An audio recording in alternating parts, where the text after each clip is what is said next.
ड्रामों की तरफ by accident आ गई? कि कभी भी नहीं था कि मैं एक्टिंग कर सकूंगी, क्योंकि हमारे घराने में कोई गया ही नहीं था। कौन सा ड्रामा था पहला? रेशम गली की हुस्ना। आपको लगता है you reflection of your mom? Yes, emotionally. When I get aggressive, angry and use words which she used to use, so I was like यार मैं तो अम्मी होती जा रही हूँ पूरी। कोई चैलेंज फील हुआ कभी किसी वक्त? जो चैलेंज मुझे फील हुआ ना वो रिकवरी में, जो पैसों की रिकवरी होती है उसके अंदर। मुझे लगता है ये हमारी इंडस्ट्री में बहुत अच्छा होने की जरूरत है। एक्ट्रेस बनने के लिए या ये जो आपने जर्नी स्टार्ट किया, अब मुड़ के देखती है तो आपको एक डिफरेंट कवल नजर आती है। अब मेरे अंदर डिसीजन मेकिंग अच्छी हो गई है। मुझे लगता है वो खवातीन या वो लड़कियां जो बहुत मजबूरी में इस इंडस्ट्री में आती हैं उनका बहुत मिसयूज होता है। आपके अंदर जो नो कहने वाली जो क्वालिटी है ना उसको एम्ब्रेस करें आप और अल्लाह पे तवक्कल रखें। बेसिकली ये चीज है, जो मिलना है मुझे वो ऐसे ही मिल जाएगा, मुझे इसके लिए एक्स्ट्रा एफर्ट करने की जरूरत नहीं। हाँ, हार्ड वर्क करें। You gonna pick arrange marriage over love marriage? Not really, I think अब चेंज हो गया पॉइंट ऑफ व्यू। हाँ, मैंने कहा कि अगर आपके नसीब में जो अच्छा बंदा है ना, अगर आपको जिस भी वे से वो आ रहा है आप उसको एक्सेप्ट करें। So you don't believe in going out with somebody? No,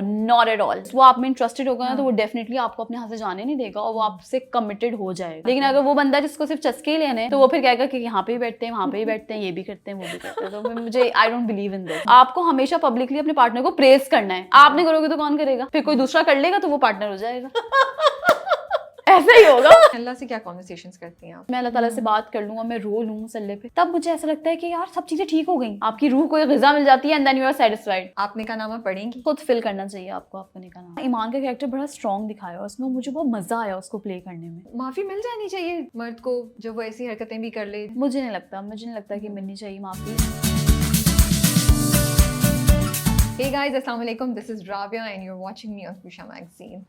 मेरी बहुएं अगेन अ ड्रामा जिसने ऑडियंसेस की अटेंशन ली भी है और ईमान जो है उनके साथ हमारी सिंपैथी भी बहुत ज़्यादा है।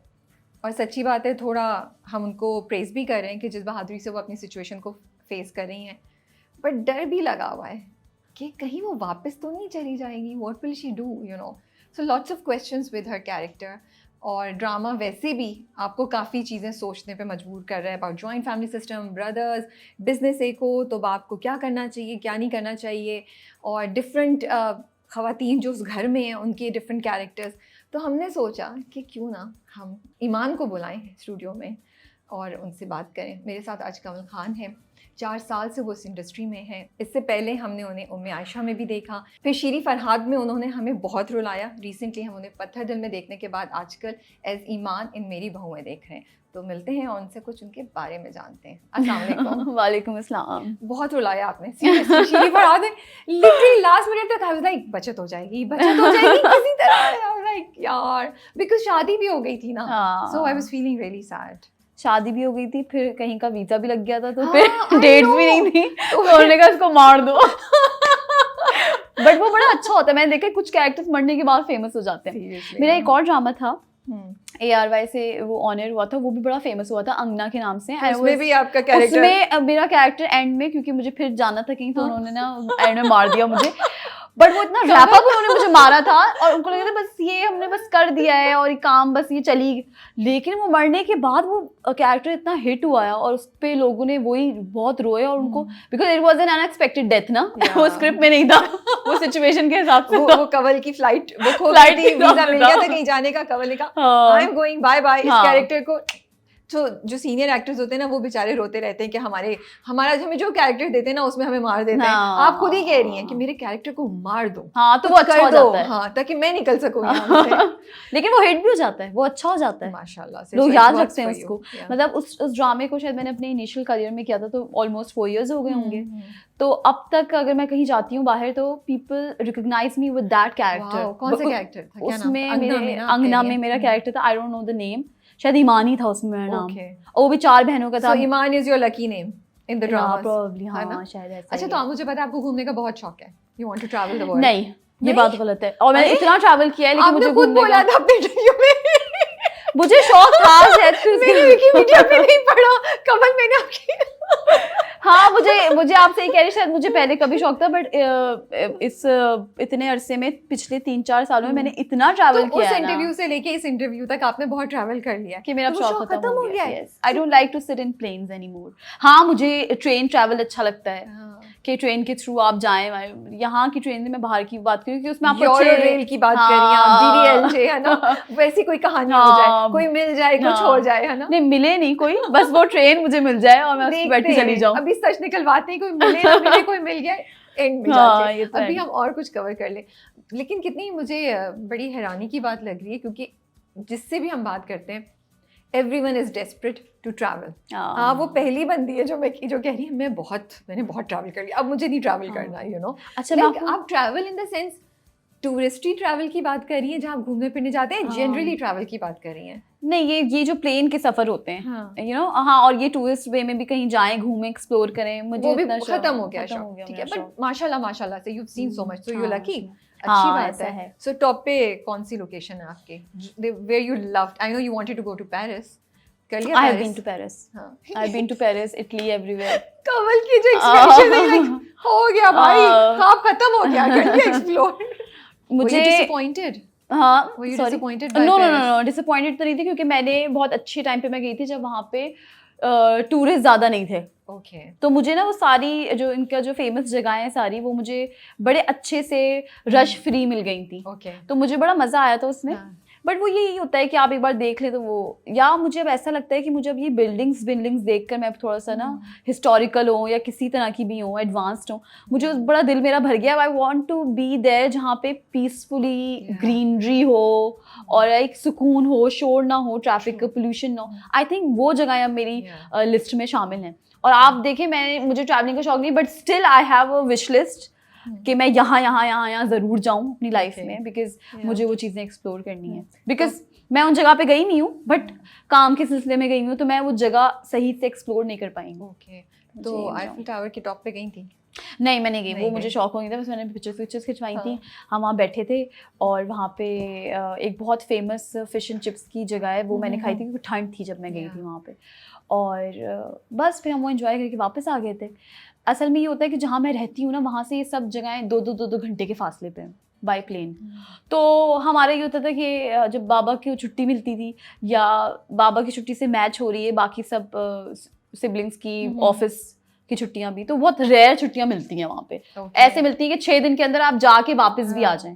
तो हम बहुत किसी रिश्तेदार के यहाँ जा रहे हैं अगर वहाँ पे, तो उनके यहाँ 2-3 दिन गुजार लिए, 2-3 दिन कोई अच्छे जगह पे घूम लिए और फिर वापस आ गए। ऐसा है, छोटे छोटे ट्रैवल है, बट हो गया है वो शौक पूरा हो गया। सब कराची से हैं, यहीं पली बढ़ी हैं? तो ड्रामों की तरफ बाय एक्सीडेंट आ गई, या बचपन से शौक था कि मुझे एक्टिंग करनी है? बचपन से ना मुझे शौक नहीं था, लेकिन मैं टीवी पे देख के सोचती थी, मुझे पसंद थे बहुत सारी एक्ट्रेसेस, कि कभी भी नहीं था कि मैं एक्टिंग कर सकूंगी या मैं जा सकूंगी, क्योंकि हमारे घराने में कोई गया ही नहीं था, पता ही नहीं था कि कैसे जाते हैं, क्या होता है। तो मैं वो कर रही थी, अपना ACCA कर रही थी, और मैंने ना कुछ कोर्सेज उठाए हुए थे एक इंस्टीट्यूट से। वहाँ पर उनका एक बहुत बड़ा एक बॉल रूम टाइप था। वहाँ पे ऑडिशंस हो रहे थे थिएटर के। तो बस हमें लॉ से, जो मेरा चल रहा था बिजनेस लॉ, वो इतना ड्राई सब्जेक्ट था, अल्लाह माफ़ कर, पता नहीं मैंने कैसे वो पास किया है। तो मुझे उससे ना बस वो क्लासेस मुझे अपनी बंक करनी थी, तो आई जस्ट वेंट टू, उनमें हमें अलाउ था कि आप अपनी क्लासेस छोड़ के ना ऑडिशन देने जा सकते। तो हम ना पूरा दिन, मैं और मेरी एक दोस्त थी, अच्छा मेरा फ्रेंड सर्कल कभी बहुत बड़ा नहीं था, एक दो दोस्तें होती थी मेरी, तो मैं उसके साथ उठ के चली गई और मैं बैठी रही वहाँ पे, और बस बैठे रहते थे। एंड में हमारी बारी आती थी तो हम कहते थे नहीं हमें जाना है, मैं क्लास है। एक दो उन्होंने पकड़ लिया कि ये लड़कियाँ आके दोनों बैठ जाती हैं इधर, 2-2 घंटे बैठी हुई हैं और फिर कुछ ऑडिशन नहीं दे रही हैं, और उनको ना मेन लड़की उनकी फाइनलाइज नहीं हो रही थी। हम लोग ऐसे इंजॉय करके आ जाते थे एक्टिंग शेक्टिंग देख के लोगों की। थिएटर के लोग वैसे ही बड़े जज्बाती एक्टिंग करते हैं, तो हम देखते थे क्यों ऐसे आंसू बहा रहे हैं, क्यों अपने आपको मार रहे हैं, ये बस नॉर्मली कर लें तो ठीक हो जाएगा। बड़े जज्बाती थे। तो मतलब आप लोग पीछे बैठ के मजाक उड़ा रहे होते थे? तो उन्होंने बोला इन दोनों को इधर बुलाओ। अब वो जो मेरी दोस्त थी उसने सिंगिंग की, और मैंने ना कहा यार मुझे सिंगिंग तो कभी ज़िंदगी में मैं ना कर सकूँ, मैं एक्टिंग करके इनको ताकि मैं जान छूटे। इतनी गंदी मैंने एक्टिंग की, लेकिन शायद मैंने थोड़ी सी ना नेचुरल या रॉ कर ली। तो उन्होंने कहा इतना मुझे मेडअप नहीं चाहिए, मुझे ऐसी लड़की चाहिए जो कि ना नेचुरल एक्टिंग कर ले। और उन्होंने मुझे मेन कैरेक्टर के लिए ले लिया। ओह गॉड। और जब मैंने अपनी अम्मी को बताया तो मेरी अम्मा ने मुझे बड़ा सपोर्ट किया। वैसे तो मेरे पेरेंट्स दोनों बहुत सपोर्टिंग पेरेंट्स हैं, they never ever put any restrictions on any of us. ठीक है। तो हम लोग, फिर मैंने कर लिया। जब मैंने वो किया, उसमें मीडिया नाइट आई, सारे चैनल के लोग आए, उन्होंने देखा, उन्होंने वहीं से मुझे पिक कर लिया, आप आए, मिले। फिर मैंने अम्मी से बोला अम्मी टीवी, अम्मी ने कहा चलो। फिर मैं अपनी मम्मा के साथ everywhere I used to go with my mom, meetings में या शूट्स पे। और फिर ये सिलसिला बन गया क्योंकि इसमें मुझे अच्छे पैसे मिलने लगे और तो फिर ACCA पढ़ाई भी करती रही मैं साथ अच्छा, साथ। तो आपने ACCA किया हुआ है? किया, हाँ मैंने ACCA किया हुआ है और मैंने मास्टर्स भी किया। वाह, मास्टर्स भी किया हुआ है। मास्टर्स किस में किया हुआ है? मैंने होटल मैनेजमेंट में। Not bad, impressive. हाँ, ट्रैवल एंड टूरिज्म और होटल मैनेजमेंट मैंने किया हुआ है। और ये मैंने अपनी करियर के साथ साथ, क्योंकि मैं इतनी बुक्स लेके आती थी अपनी, ACCA के तो मेरे एंड के पेपर्स रह गए थे, वो मैंने वहाँ बैठ के किए। सेट पे मतलब जो मुझे पुराना जानते हैं ना, वो ये कहते हैं कि हाँ ये सेट पे आती थी बुक्स लेकर और अकेले बैठ के फ्री टाइम में पढ़ती थी मैं सेट पे। और क्योंकि जब सीन का गैप आता है ना तो 3-4 घंटे का गैप आ जाता है, तो फिर मैंने अपनी लेकिन पढ़ाई कवल भी कितना किया। मुश्किल होता है जब सब लोग इधर उधर बातें कर रहे हैं या सेट पे एक हल्ला गुल्ला मचा हुआ है और आप जाएं किताब लेके खोल के बैठे। तो मैं एक शांत रूम में जाती थी क्योंकि वो वही वहाँ तो पॉसिबल ही नहीं डिसिप्लिन होता है ना, वो कर लेती थी या मुश्किल नहीं होता था? और नहीं, मुझे होता था कि मेरे बहुत पैसे गए हुए हैं पेपर्स के लिए, अगर मैं वो फेल हो जाऊंगी तो फिर मुझे वो वापस पे करने पड़ेंगे। और अगर मैंने फेल भी होगी तो मुझे फिर वो नहीं मिलेगी इजाजत कि तुम काम करो और तुम अपनी मर्जी से करो। तो बड़ा प्रेशर होता था आप पे एथिकली। तो मैं कहती थी नहीं भाई पास कर लो, चाहे पासिंग मार्क्स से पास करो। सुने, तो कोई आपके पास एक्टिंग का बैकग्राउंड नहीं था, ठीक है ना? तो जब पहली बार थिएटर की, और वो भी थिएटर में आपने लाइव ऑडियंस के सामने किया होगा, तो क्या हालत थी? कितनी दुआएं पढ़ी? पहली बार कोई गलती हुई? कुछ सुनाए हमें किस्सा। मैंने जब अच्छा थिएटर का ये होता है कि आपको 6-7 महीने पहले तो रिहर्सल शुरू हो जाती है आपकी। वो आपको, और मेरा था म्यूजिकल, उसमें डांस भी था, यू नो, बहुत अच्छा थिएटर था। मतलब एक नहीं, काफी दो काम थे उसमें। और हमारे कोरियोग्राफर भी हायर किए थे उन्होंने, और उन्होंने पूरा म्यूजिकल थिएटर बनाया था वो। तो वो स्टार्टिंग में तो उन्होंने बड़ा कहा कि यार ये, स्टार्ट में तो कहते थे इसकी आवाज़ ही नहीं है इतनी, तो थिएटर में तो आपको विदाउट माइक आवाज़ पहुंचानी पड़ती है, और चीख के नहीं पहुंचा सकते आप, आपको निकालनी है अपने, मतलब पता नहीं क्या कहते थे, डायफ्राम से निकालनी है आवाज़, कि आपकी वो पीछे तक जाएगी। वो तो एक्सरसाइजेस करवाई हैं, बड़ा सिखाया है उन्होंने, एक्टिंग, डांस, एवरीथिंग उन्होंने सिखाकर, और बोला कि फिर आप डांसिंग फ्लोर पे जाएंगे। लेकिन कितना मजा आ रहा होगा, समथिंग न्यू फॉर यू। हाँ, मैं तो मजा में, तो पढ़ाई साइड में हो गई थी, मैं तो बहुत सुकून में थी। वरना मुझे तो हर बार आंसरेबल होना पड़ता था ना कि इसमें नंबर कम क्यों आ गए और ये पेपर क्यों डिले कर रही हो। पर मैं आपको बताऊं, स्टूडेंट लाइफ बहुत अच्छी होती है बट इट्स वेरी ड्राई। तो मुझे ये था कि मैं इससे मैं ढूंढ रही थी मैं कैसे निकलूं या क्या करूं, तो फिर मुझे अच्छा स्केप मिल गया था, तो आई वाज लाइक हैप्पी। ओके, हाँ। तो पहली परफॉर्मेंस थिएटर पे क्या हुआ? एवरीथिंग वेंट वेल, सब कुछ सही था? आपके हाथ कांप रहे थे? नहीं, I was a confident girl always, और अभी भी I am a confident girl, but ये था कि मुझे इतना ऑडियंस को फेस करने में मसला नहीं था। I was so into my performance. मेरे पास भी इतना कॉन्फिडेंस हो। तो आपके पास है? नहीं, मैं तो सामने कैमरे के सामने कर रही हूँ, लोगों के सामने नहीं मैं इस तरह कर सकती। तो बिकॉज आई थिंक वो डिफरेंट ही बॉल गेम है, वो डिफरेंट है, वो बहुत डिफरेंट है। और जो आपको आपके एक डायलॉग पे या आपकी परफॉर्मेंस के बाद जब स्पॉटलाइट आप पे होती है और फिर अचानक से वो बंद होती है, बिल्कुल एंड होता है किसी चीज का, तो फिर जो ऑडियंस आपको अपलॉज देती है ना, वो इतना जबरदस्त लगता है। You can not get this experience in TV. TV में यही है कि आप पता नहीं कब देखेंगे लोग, कब अप्रिसिएशन आएगी। थिएटर में तो उसी वक्त आपको जो अपलॉज मिलता है, स्टैंडिंग ओवेशंस मिलती हैं, वो आपके लिए इतनी बड़ी अप्रिसिएशन होती है that you would love to perform again and again in theatre. So कुछ साल आपने थिएटर किया, राइट? सिर्फ एक थिएटर मैंने किया था। अच्छा, एक साल। और उसकी 6 months रिहर्सल थी और बाकी 2 से 3 months आई थिंक उसका फिर ऑडियंस के सामने परफॉर्म किया था, एंड दैट्स इट। तो पहला कहाँ से कॉल आई, किस ड्रामे में गई आप, और आपका क्या रिएक्शन था? What did you think? बस मैं जब मुझे कॉल आई तो हम टीवी से ही आई थी पहली। वैसे तो मुझे 3-4 कॉल्स आई थी, तो उसमें से मैंने फाइनलाइज किया था कि चलो I start with this channel. और फिर जैसे ही मैं गई मीटिंग करने के लिए, दे वर कास्टिंग फॉर सम कैरेक्टर, तो उन्होंने मुझे उसी वक्त स्क्रिप्ट दिया, and my voice was so trend, and मेरी एक बनी हुई थी क्योंकि सीखी हुई थी वहाँ पे जितना भी सबने सिखाया और देख कर।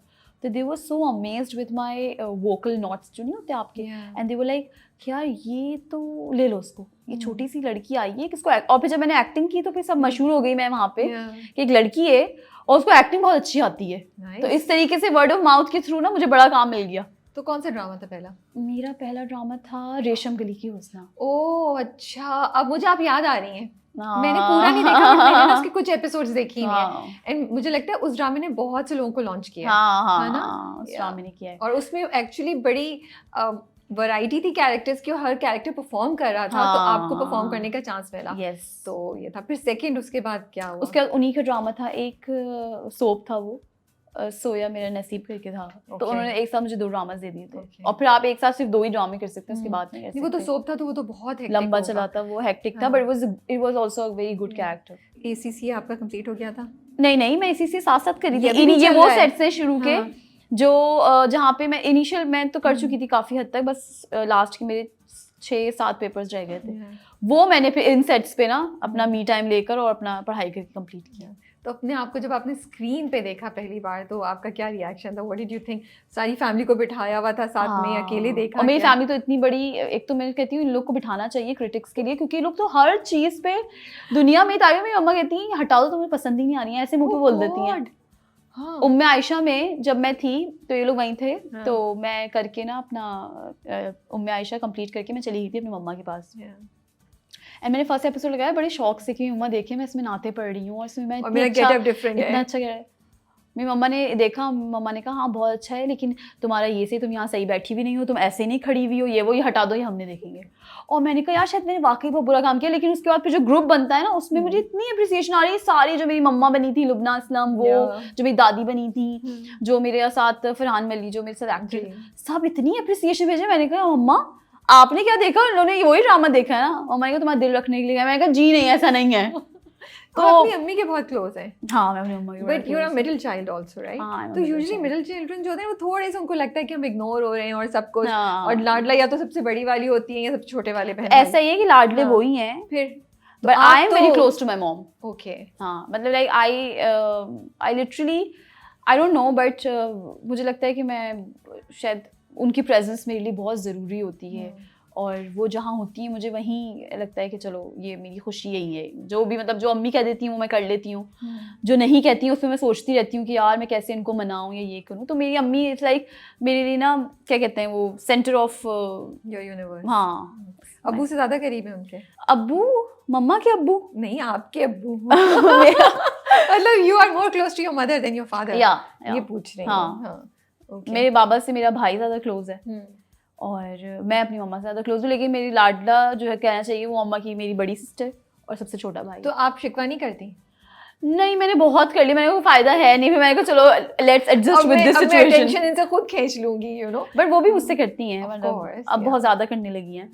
पहले भी करती थी लेकिन अब बहुत, जब से मेरी सिस्टर की शादी हुई है तो वो फिर आई एम थोड़ी आपकी कदर आ गई ना।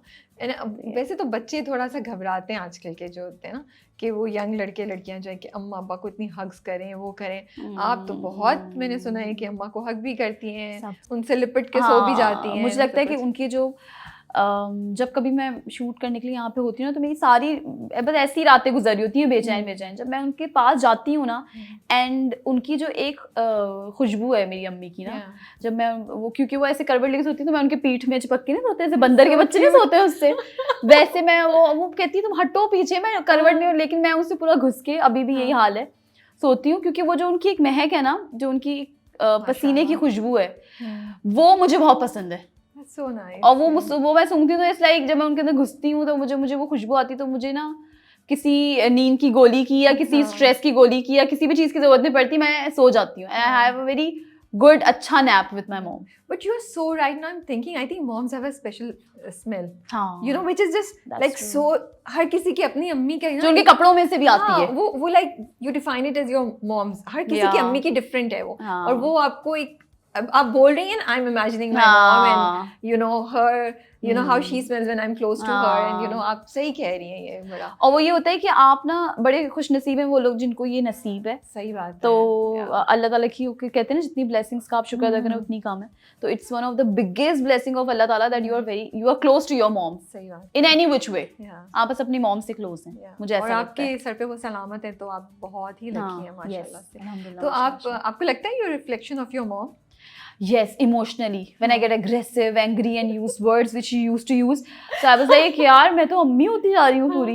यार ये हम लोग कितना बोलते हैं कई बार ना जिंदगी में, यार ये तो बिल्कुल अपनी अम्मी वाली बात बोल दी है हमने, you know, आपके एकदम और कुछ ऐसे ऐसे मेरी मम्मा ना फ्रेजेस और इडियम्स बोलती हैं जो कि पता नहीं कौन सी उर्दू के होते हैं और जब मैं अपनी दोस्तों के सामने बोलती हूँ तो दे वर लाइक ये तुमने कहाँ सीखे, मैंने कहा पता नहीं, बस आपके मुंह पे वो अल्फाज चढ़ जाते हैं जो आपकी अम्मी के होते क्योंकि हैं। आपने सुने इतने होते हैं। हाँ सुने इतने होते हैं इसलिए आपको इतनी खूबसूरत बातें सुनाई देते हैं कि आपकी ज़हन में बैठ जाते हैं। हाँ, अब फिर आप वही रिपीट कर रहे होते हैं। आप बोलती नहीं अपनी अम्मी को ये सब आपकी वजह से, मैं आपकी लैंग्वेज बोल रही हूँ, हाँ, कुछ कह नहीं सकती। तो मैं ये बोलती हूँ, हाँ। बोलती हूँ तो आपको जवाब देना पड़ेगा इसका कि जो आपने हमारे इमोशनल डिजास्टर्स किए, क्योंकि आपको यही मिलता है ना विरासत में, अपनी मम्मा का इमोशनल मिल जाता है। My mom is very emotional, तो जब मैं थोड़ा इमोशनल हो जाती हूँ तो बिल्कुल मैं अपनी मम्मा की तरह रिएक्ट करती हूँ। तो मेरी बहनें बोलती हैं तुम क्या करो, तुम मम्मा की तरह क्यों रिएक्ट कर, के ना अभी तो वैसी ही होंगी। इवन मेरी मम्मा ने मुझसे कहा है कि डोंट रिएक्ट लाइक, मैं कहा हाँ मैं करती हूँ ना वैसे, I learn out of it, don't. मैंने कहा ये क्या बात हुई, ये भी क्लासिक होता है, जो गलती मैंने की तुम क्यों रिपीट कर रही हो। हाँ। लाइक क्यों भाई। हाँ ये तो सही बात है। और कोई आदत है उनकी जो आपको लगता है आपकी अंदर? नहीं, आई थिंक इमोशनली मैं उनकी तरह हूँ, अदरवाइज मैं हाँ ऑर्गेनाइज करके रखना चीज़ें। जब मुझ पर खुद आई बात, जब मैं वहाँ पे जाती हूँ, कभी मम्मा होती हैं कभी नहीं होती हैं, कभी यहाँ मम्मा होती हैं नहीं होती हैं, तो जब आप अब वाकई वो मेरा क्लोजेट देखती हैं या मेरी चीज़ें देखती हैं, मेरी ड्रॉर्स देखती हैं, तो कहती हैं कितनी ऑर्गेनाइज की, मैं उम्मीद ही नहीं करती तुमसे तुम ऐसा करोगी। और ये सब वही है जो हमने उनका देखा और वो सीख लिया, और अब उस बड़ा अच्छा सीख लिया हमने, क्योंकि जो भी कोई देखता है वो कहते हैं यार यू वेरी ऑर्गेनाइज, ऑल्दो मैं हूँ नहीं बिल्कुल भी, लेकिन फिर ये होता है कि आपको जब अकेले रहना पड़ता है तो फिर आप वही चीजें अडॉप्ट करते हैं जो आपके पेरेंट्स करते हैं। जब सर पे पड़ती है तो आप सब कर लेते हैं। और मैं देखा तरबियत, लोग कहते हैं तरबियत मुझे लगता है कि वो नहीं होती है जो आपको सिखाई जाए। तरबियत वो होती है, हर बच्चा वही रिफ्लेक्ट करता है जो उसने देखा हुआ होता है बचपन से, जो उसने अपने माँ बाप को करते हुए देखा होता है, जो कहते हुए सुना होता है, वो वही चीजें कर रहा होता है। दिस इज तरबियत। जैसे आप बच्चों को दिखाएंगे अपना आप, अपना माहौल, अपनी लैंग्वेज, अपनी चीजें, बच्चे वही रिपीट करेंगे, वही रिफ्लेक्ट करेंगे, एंड दैट इज तरबियत। वो आपके अंदर जा रही होती है और फिर कहीं ना कहीं वो सब सामने आता है, वो आपको दिखने को मिलता है। yes. ये तो बात है। बहुत मैं सुनती थी कि यार तरबियत अच्छी करनी चाहिए। व्हेन यू ग्रो, जो आपकी उम्र बढ़ती है तो आप ये सोचते हैं कि यार आप सोचते हैं ना कि आप भी कैसे करेंगे आगे, या आप कैसे चीज़ों को लेके चलेंगे। तो मैं देखती हूँ यार चीज़ों को आप किसी पे यूं करके आप नहीं सिखा सकते, इवन बच्चों को भी नहीं। वो आपसे डर के चुप हो जाएंगे उस टाइम में, वो सीखेंगे नहीं। वो सीखेंगे वही जो वो देखेंगे, जो वो सुनेंगे, और फिर वही वो इम्प्लीमेंट करेंगे अपनी लाइफ में। तो लग रहा है ऐसा है कि आपका जर्नी बीइंग एन एक्ट्रेस काफ़ी आसान रहा है, स्मूथ रहा है? कोई चैलेंज फील हुआ कभी किसी वक्त? मुझे वैसे ये बात हकीकत है, ये भी एक अल्लाह की ब्लेसिंग है, अल्लाह का शुक्र है कि मुझे कभी किसी से ना काम मांगने जाना पड़ा ना कुछ, बल्कि मुझे काम मना करना पड़ा, क्योंकि मेरे पास बहुत काम आता था। लेकिन जो चैलेंज मुझे फील हुआ ना वो रिकवरी में। किस चीज़ की? जो पैसों की रिकवरी होती है उसके अंदर। Okay. Because my motive was कि मैं अच्छा काम करूँ और मुझे मतलब मुझे अच्छा पे भी मिले। सही बात है। ऐसा नहीं है कि आई वर्क और फिर पैसे नहीं मिल रहे हैं और ये ना और वो ना और, तो उसके अंदर ये एक हमारी इंडस्ट्री का है, अल्लाह ताला इसमें बेहतरी लाए। बट आपको लगता है कि आप नई एक्ट्रेस थी इसलिए आपको ये फेस करना पड़ा, या फिर ये अक्रॉस द बोर्ड है, नए पुराने सीनियर जूनियर से फर्क नहीं पड़ता? सब एवरीबडी फेसेस दिस इशू। और मुझे कैसे पता चला, when I sit with them, when I discuss this with them, and they are also facing the same issue, but शायद उसकी नौयत कम होती होगी। जैसे कोई न्यू कमर पे ज़्यादा प्रेशर होता होगा, इन पे कम होता है, but they all face the same issue के चेक्स का या पेमेंट्स का।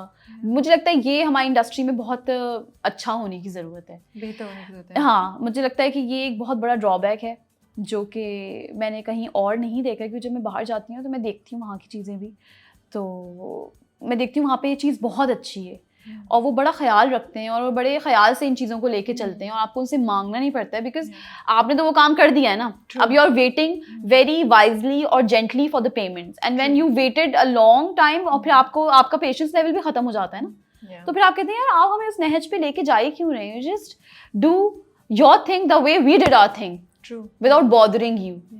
तो बस ये मुझे लगता है अच्छा भी नहीं लगता ना, ऑकवर्ड भी लगता है। ऑकवर्ड लगता है ये, बहुत बार बार आप मांगे पैसे, ऑकवर्ड लगता है। Asking for the same thing again and again with the same person and about the same topic. कुछ और आपको मसले नहीं होते, बस यही मसले होते हैं। मुझे लगता है इसको बहुत बेहतर होने की ज़रूरत है हमारी इंडस्ट्री में फॉर एवरीवन। एक्ट्रेस बनने के लिए या ये जो आपने जर्नी स्टार्ट किया, आपको लगता है आपको अपने अंदर कुछ चीज़ें चेंज करनी पड़ी? अब मुड़ के देखती हैं तो आपको एक डिफरेंट कवल उस टाइम की और अब की नज़र आती है?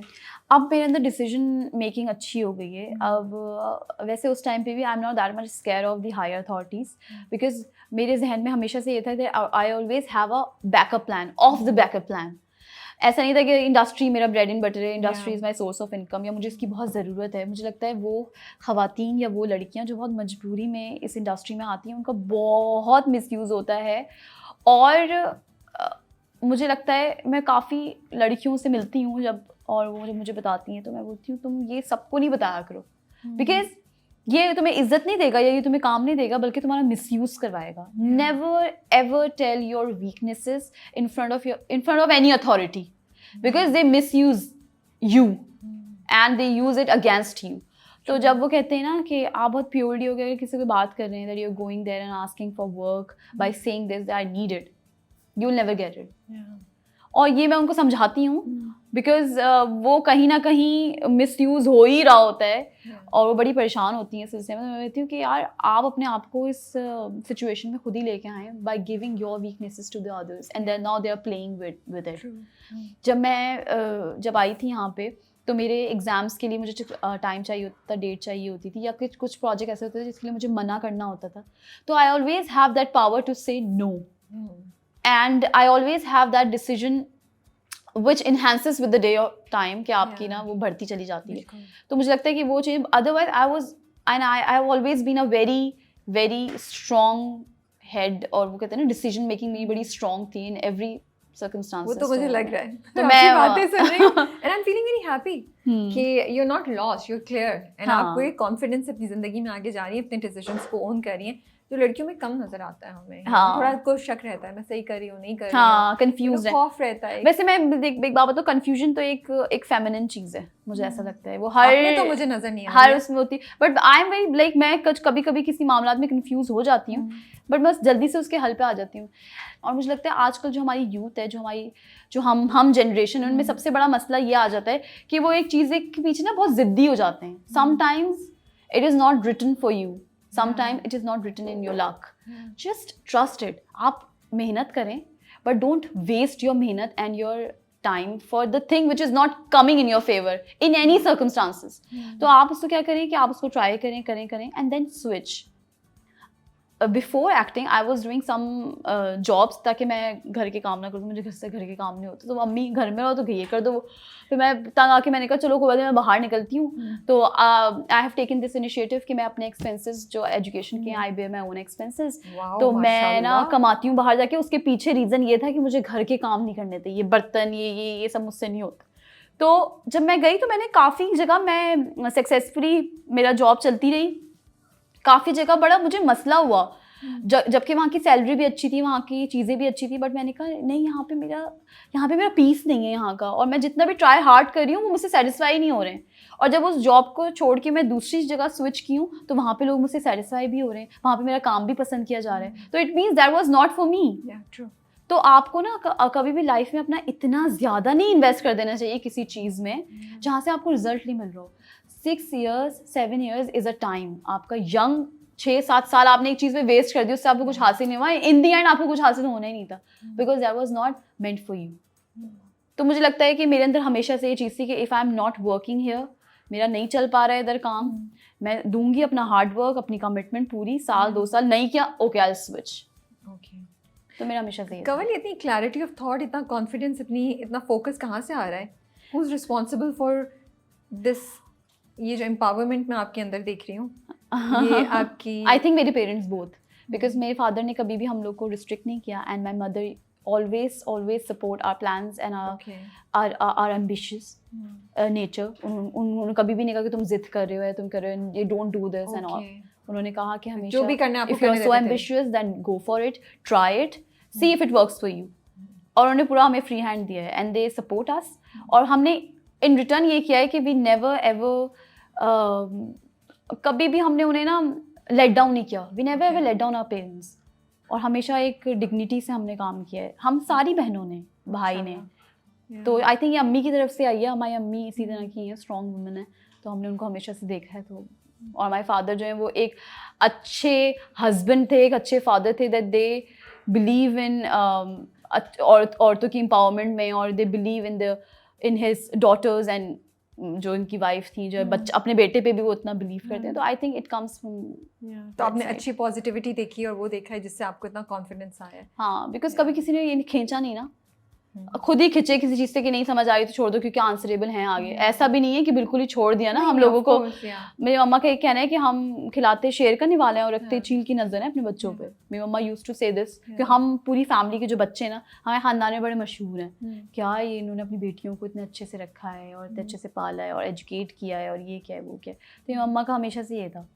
And we are so much obedient to our parents as well. तो when people see that कि बड़े होके भी जब ऐसा है कि यार बच्चे नाफरमान हो रहे हैं या बात नहीं मानते या इज्जत नहीं करते, उसमें अगर ये बच्चे बाहर निकल के भी अगर ऐसा कर रहे हैं तो फिर बड़ा प्रेस करते हैं हमारे पेरेंट्स को। तो मेरे पेरेंट्स यूज्ड टू से दिस कि यार हम करते ऐसे हैं पर हम नज़र भी रखते हैं, ऐसा नहीं है।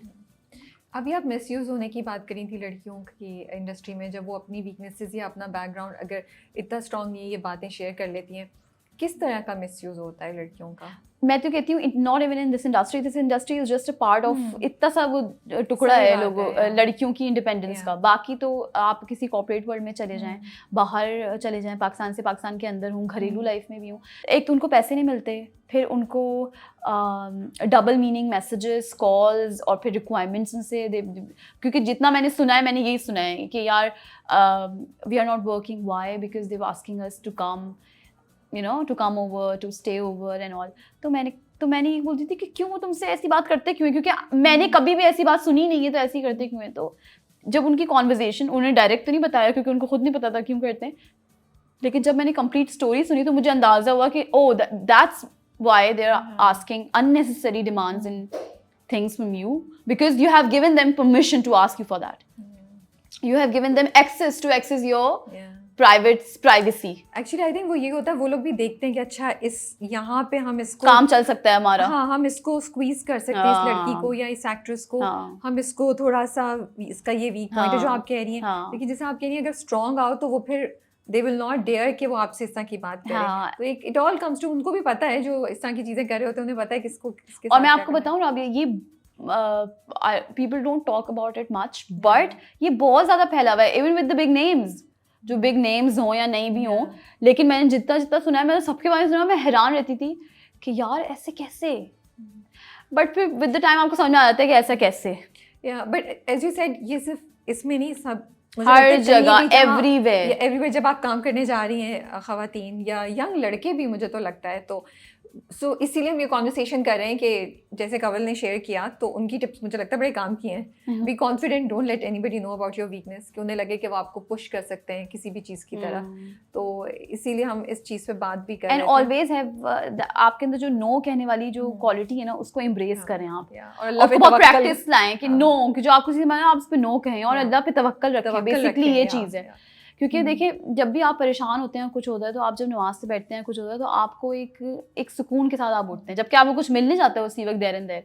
तो ये चीज़ है ना कि आप अल्लाह ताला पे जब तवक्कल रखेंगे ना, कि जो चीज़ मेरे नसीब में लिखी है ना, मैंने राबिया देखा है लोगों को ऐसी बेचारी जो पढ़ लिख नहीं सकती हैं, ख़वातीन जिनका कॉन्सेप्ट ही नहीं होता पढ़ने लिखने का, और फिर वो अपने बच्चों को भी उसी तरह से बड़ा कर रही होती हैं, और बड़ी कंजर्वेटिव ख़वातीन होती हैं और बड़ी उनका बैकग्राउंड भी इतना स्ट्रॉन्ग होता है, बट वो एक बहुत अच्छी ज़िंदगी गुजार रही होती हैं just because of the fact कि उनके पास ये उनके नसीब में ही लिखा हुआ है, तो उनको मिलेगा लाज़मी। सही बात है। और बहुत अच्छी पढ़ी लिखी ख़वातीन, एक अच्छा माइंडसेट रखने वाली, उनकी ज़िंदगियाँ सॉरी टू से रुल रही होती हैं, क्योंकि मे बी कि उनकी नसीब में ही लिखा हुआ है, उनकी आजमाइश उस वक्त वो है, वो हो रही है। तो आपकी आप अपने नसीब पे और अल्लाह पे तवक्कल रखें कि जो मिलना है मुझे वो ऐसे ही मिल जाएगा, मुझे इसके लिए एक्स्ट्रा एफर्ट करने की जरूरत नहीं है। हाँ, हार्ड वर्क करें, बट बियॉन्ड आप मतलब कहते हैं ना, बिलो द बेल्ट नहीं हिट हो, अपने आप को ना करें, गलत काम नहीं करें, अपनी इज्जत पे कॉम्प्रोमाइज वो तो कोई है ही नहीं कॉन्सेप्ट। चाहे आप 2 वक्त की रोटी खा लें, या आप पूरे दिन की रोटी ना, लेकिन आप अपनी इज्जत पे ना कॉम्प्रोमाइज करें। मैंने देखा है